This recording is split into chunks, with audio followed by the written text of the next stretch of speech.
today, the overnight low about 26, so not much relief there. If you were thinking about heading to the beach to cool off for a late night dip, well, you might want to reconsider it because about half the bay has been declared unsuitable for swimming. The warnings apply to St Kilda, Middle Park here, Queenscliff, Mordialloc, Mentone, Beaumaris, Altona and Williamstown, and this is all because of water quality issues, so maybe find another way to cool off, Pete, before the cool change finally arrives. Let's hope this time tomorrow. Let's hope. Thanks, Justine. Victoria's bushfire crisis is worsening with 4 emergency warnings currently in place. At Trafalgar in Gippsland, residents have been told it's too late to leave. The Mallee towns of Tempe and Tilapia Downs near the border are under serious threat, but the biggest blaze is in the Grampians, where an out-of-control bushfire is heading towards the community of Laram. Alexis Daish is there. An out-of-control bushfire roars through the Grampians National Park. Plumes of smoke billowing into an already black sky. The relentless blaze heading towards communities. Homes in Wartook and Laharam are in its direct firing line. Residents told this afternoon to get out now before it's too late. An emergency warning has been issued for the Grampians fire. That's a fire that is now increasing in intensity. More than 200 firefighters and 8 water bombers are tackling the blaze, but today Mother Nature's force far too powerful. It's already destroyed more than 1,600 hectares. At the moment it's still burning in inaccessible country, but we're securing up some containment lines around private property in the Wartook Valley, and that's the concentration of the work at the moment. The terrain is almost impossible to access. 3 more communities, Roses Gap, Heathvale and Zumstein, also told to leave. This afternoon, fire authorities admitted they can't stop this one. That fire we don't believe will be controlled today. That will be a going fire on Friday when the temperatures are high and the wind speeds in the southwest will be at their heightened wind speed. This is only one of 9 blazes in the national park, some merging today to make one monstrous fire. The cause, dry lightning overnight. I was sitting out watching the lightning just in the backyard and that, and then all of a sudden a big puff of dust flew up into the air, and I thought, oh gee, that's getting a bit close. Campers and visitors were evacuated from the popular tourist location earlier today.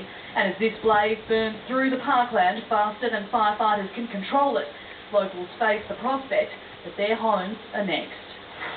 Alexis Daish joins me now live. Lexi, how are the residents preparing? Well, Pete, as we speak, there's a community meeting starting for the residents of Wartook and Laharam to find out more about the fire and the weather conditions that will determine how soon their homes might be hit. But for those who've already decided to evacuate, a relief centre is already open in Horsham, and we've just been told that another one will open in Stawell at 10 o'clock tomorrow morning. But the big question now, Pete, is when will the change come? Because strong winds are expected and more dry lightning is expected. So the outcome of this fire is certainly not looking good. Pete? Thanks, Lexi. Well, further north in the Mallee, a new emergency warning's been issued for the town of Tempe. Laura Turner reports. Erratic and out of control, a relentless bushfire tearing toward Mallee towns. Several separate fires were surrounding communities this morning. By late this afternoon, they've joined into one massive front. This is our worst case for a long time, so in my lifetime, Mallee. Properties here are isolated. Residents were ploughing their own fire breaks. Black smoke creeping over the hills and gaining speed. The CFA message was for residents to leave, but the people here want to fight it. That's despite no mobile phone coverage and little information getting through. A little bit uneasy. No one can't get direct answers.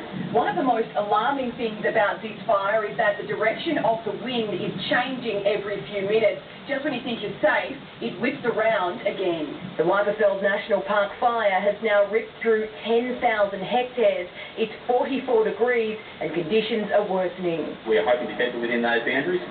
Crews are working hard to do that. We've had 3 scorching hot days, but the reality now is that Friday is looming. That means mid-40s across the state, gusty winds and a dangerous southwesterly change. It's absolutely crucial that people today are checking their fire plans and understanding their fire danger situation. Laura Turner's live in Hopeton. Laura, are there any other emergencies in the northwest tonight?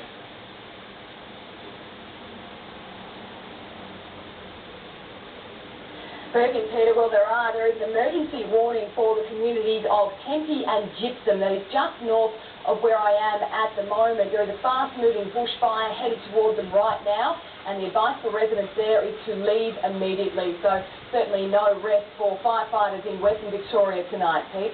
Right, thanks, Laura. Well, Victorians are being urged to conserve electricity as the network feels the strain of the heatwave. There have been outages across Melbourne. Live to Alan Raskin in Frankston, where homes and businesses have been without power. Alan? Peter, around 2 o'clock this afternoon, a fire damaged 2 major poles leading to a substation here in Frankston. Now, that left around 19,000 customers without power, but United Energy did move pretty quickly, and all of those affected were brought back online just a short time ago, but not before homes and businesses suffered some pain. The flames lapped at the back of factories, the fire causing major outages in the area. Homes and businesses bearing the brunt. Can't operate any machines and do any regas and the air conditioning work, so at the moment I'm sort of in a bit of a standstill. The Premier had earlier moved to reassure Victorians our power supply should hold and there'd be no need to load shed, where authorities switch off certain areas on a temporary rotating basis. If there is load shedding required, then there is priority given to essential services in terms of retaining power. There's priority given to hospitals, nursing homes and those with particular health needs. Demand for power hasn't been this high since the week before Black Saturday. The energy operator says the average power use for this time of year is 6,600 megawatts. Yesterday it skyrocketed to over 10,000 for a second day in a row. The maximum electricity we've used ever in a single day, the peak is 10,415 megawatts. That was back in 2009, resulting in load shedding affecting around 100,000 homes and businesses. Industry has been asked to pull its weight. Aluminium producer Alcoa asked to curb its usage. There have also been problems with a generator at Gippsland's Loy Yang power station. With the increased power usage set to continue until the end of the current hot spell, power outages remain an ever-present threat. Workers at an Albert Park real estate agent cooling down with ice blocks after power went out there. The problem was the air cons were the first to go out, but we had some of the computers on, but we got through it. Authorities say we can all play our part by using only essential appliances. Alan Rascal, 9 News. Metro has told commuters to go home early as public transport struggles to cope in the heat. Hot and bothered train travellers are experiencing major delays on several lines. Kate McPherson with those details. Metro melts down again. With no relief from the heat overnight, Melbourne's train network is pushed to its limit. It's not the first hot day, and you just think that somebody running a train line would get the services in order. The trouble started early. I'm actually melting. It's really hot, and I've been waiting here for like a good hour. The Craigieburn line was one of the first to see delays. I expect the train to break down, really. Often does on hot days, you know. And as temperatures rose, so too did track equipment faults. Around 3 p.m, Metro tweeted, "There is no precedent for this week's heat. We urge all of those who can travel before the afternoon peak to please do so where possible." For some, it was too late. So I left at 3:30 just to hope to beat all the problems, but I've come in the middle of it by the looks of it. Late this afternoon, multiple lines were suspended, including the Sandringham line in both directions. Metro says they expect a number of air conditioning units to overheat and fail, cancelling services.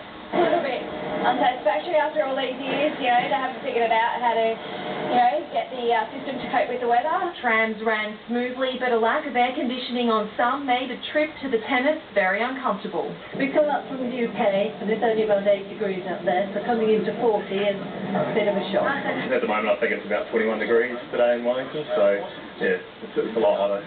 With 44 forecast tomorrow, commuters face another day of sweaty delays. Kate McPherson, 9 News. And at the